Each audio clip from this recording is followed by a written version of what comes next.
Disney just had a slew of announcements this week, actually, especially on the animation side. They had a animated movie dated for this Thanksgiving, but now apparently it's Moana 2. How do we feel about this news about a Moana sequel?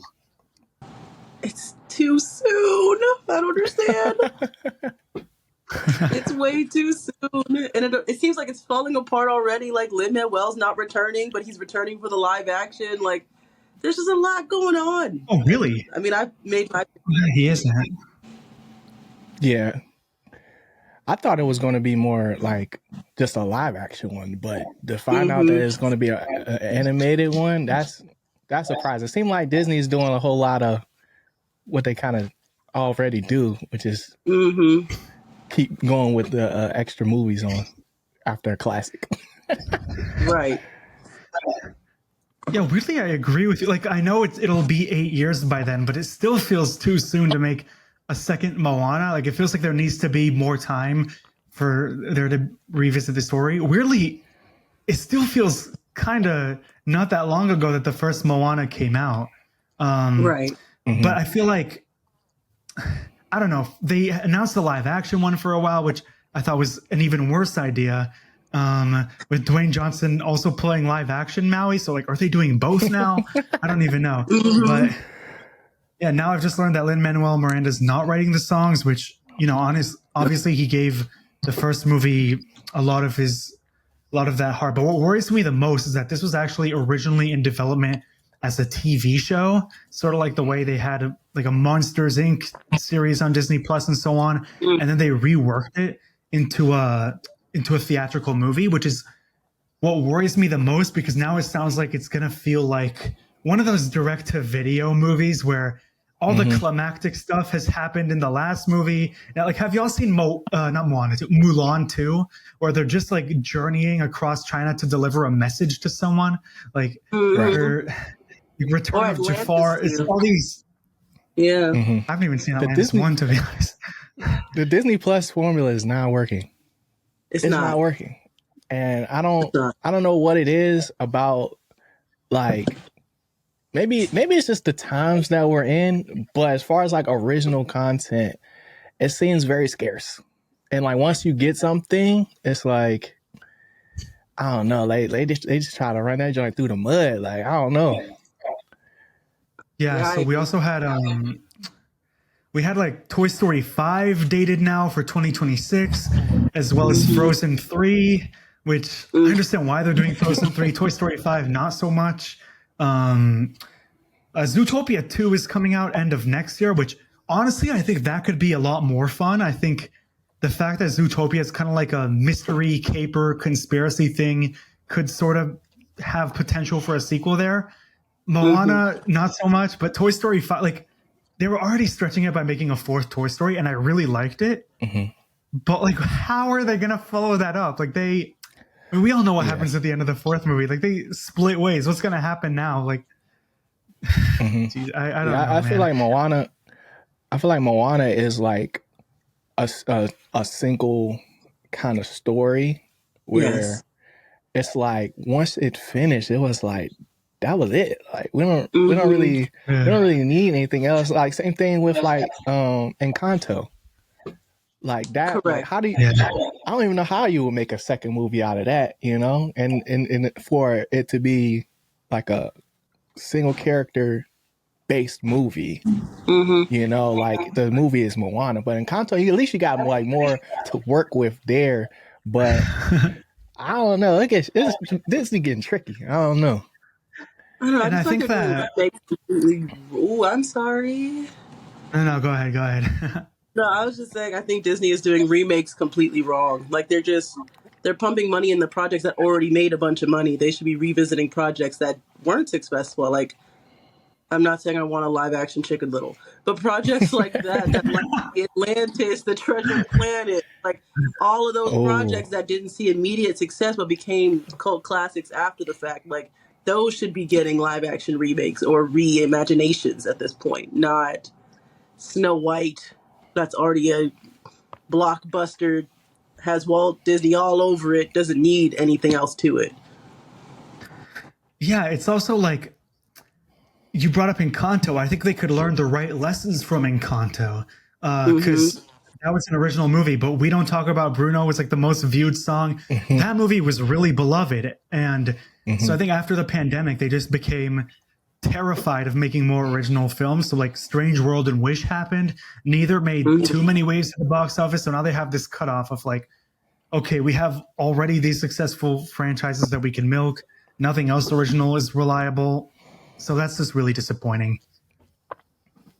Yeah. Yeah, for sure. But honestly, I would watch a Zootopia too. I feel like that could be fun. That of all sequels could be a fun time. Yeah, if they keep that detective route, for sure. Because now it's like they locked in.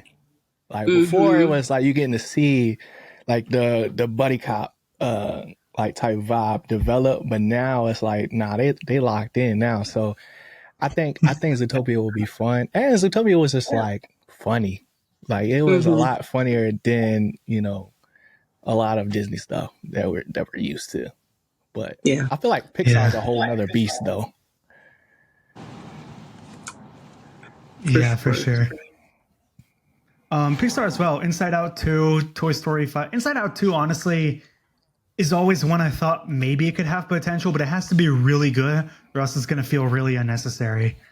Like, but it would be a much better idea still than like Ratatouille 2 or WALL-E 2 or anything else ridiculous.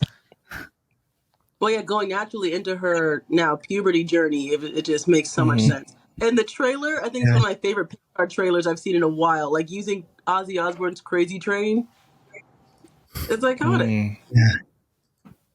Honestly, and they have like The Mandalorian and Grogu coming out now, which is, I guess, their first like successful attempt to try to relaunch Star Wars as a film franchise and not just as TVs, which just confuses me. Because they were like, okay, you're trying to make season 4 or this one or both, which is kind of weird. I feel like The Mandalorian. Go ahead. Now I was gonna say, I feel like The Mandalorian and Grogu should be treated more so like pop in and pop out type of thing, because Grogu as a entity itself like has so much growing to do, and if he stays alive, like he'll be able to see a lot, Right. So for how the last season ended to go right into a movie, I don't know how I feel about that. Yeah, it still feels a little episodic. One thing I do want to bring up is I feel like we could trade all of these for a Big Hero 6 sequel. Like that feels so much more necessary than a Moana 2. Like why are they not going for that? It's the easy choice. Like superheroes are always going to be popular. So I don't understand. Yeah. Is that what they would call it? Big Hero 7? That would be. I don't know. Okay. So our next news is the Oscars have finally added a category for best casting. So finally, we're going to be acknowledging casting directors and their work. It's going to take effect in 2026, so in 2 years. I don't know why they can't just take effect the next year. Like, if anyone knows what the rules are, let me know. But yeah, this is a long time coming, I think, because like casting directors are such a crucial part of a movie. And this was also something that I think there was a huge push for that almost came to fruition in multiple decades across the Academy's history now. Well, actually, now I kind of have a question only because I've only heard about it. Is it the casting director and the choice that they made, or is it genuinely just best casting director overall, like across the board? Oh, it's for a certain film. It's got to be like like you would nominate the casting director of Barbie for seeking out like Ryan Gosling for et cetera, et cetera. So it would be still for a certain film. It's not like a honorary award for like having a great year. But yeah, so this is like the first category that they've added in a long time. I think since Best Animated Feature, which also surprisingly wasn't a category since until 2001, when Shrek, I think Shrek was the first movie. And now I'm just hoping they do a best stunts category, because that needs to happen soon. Yeah, that would be fire. And then our final piece of news that I want to get some of y'all's input on is Dan Trachtenberg is already coming back to the Predator franchise. He did Prey in 2022, which was acclaimed as many people, including myself, saying it was the best since the first one. Now he's directing another one that's set in the future this time, called Badlands, at least for now. I'm excited. I loved Prey. I'm not even a big Predator fan, but I just really liked how, like, for one, it looked amazing. Yeah. Like, because I was worried that, like, especially like with Predator and like those types of movies, they can get really dark. Like, as far as like the screen itself, to like kind of help the monster look more monster like and not as sketchy or whatever. But I think they did a great job with that joint, and then the story was also super fire too. So I'm excited for that. I think honestly, like, Predator has now found itself taking a really good route, which is because obviously you're not going to use like the characters from the original Predator, because most of them die or so on. And the Predator, I don't know if that's in the same continuity, the 2018 one, but that was horrible.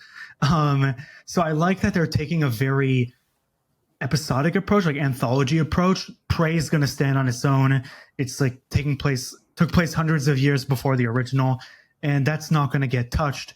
But now you can have different Predators pop into different time periods, and so to use that as a franchise, which I think is an interesting approach, because, you know, obviously they weren't going to make a sequel to the 2018 one, and I think I might be wrong, but maybe they played around with making a direct sequel to Prey at one point. But I like that they're gonna do like episodic things. Like, imagine how many different time periods. Like, he could come in, like the Predator could come into, I don't know, like ancient Egypt or like France or some shit, and like that could honestly be fun. Even like in the future, I know now they're doing a standalone Alien movie that's just set away from the main stuff. So I think that's the best approach they could have thought of in order to make the Predator movie sustainable and not just feel milking or unnecessary.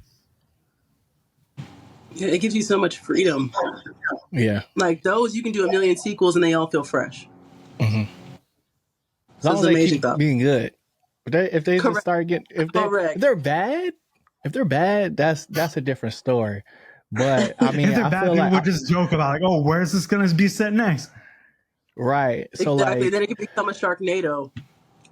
exactly, and then like the whole Hulu release as well, like at the same time, like if it's gonna be theaters or it's gonna be straight to Hulu, like who knows? But like just giving people that freedom as far as to choose like when they want to go see it, I feel like that's just the direction like movies are going right now.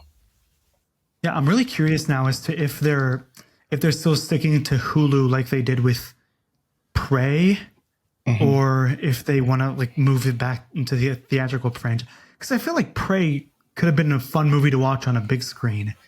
Yeah, I don't know. I don't think they specified it yet, but all we know is obviously 20th Century and Disney are still going to be the leading creative force behind it.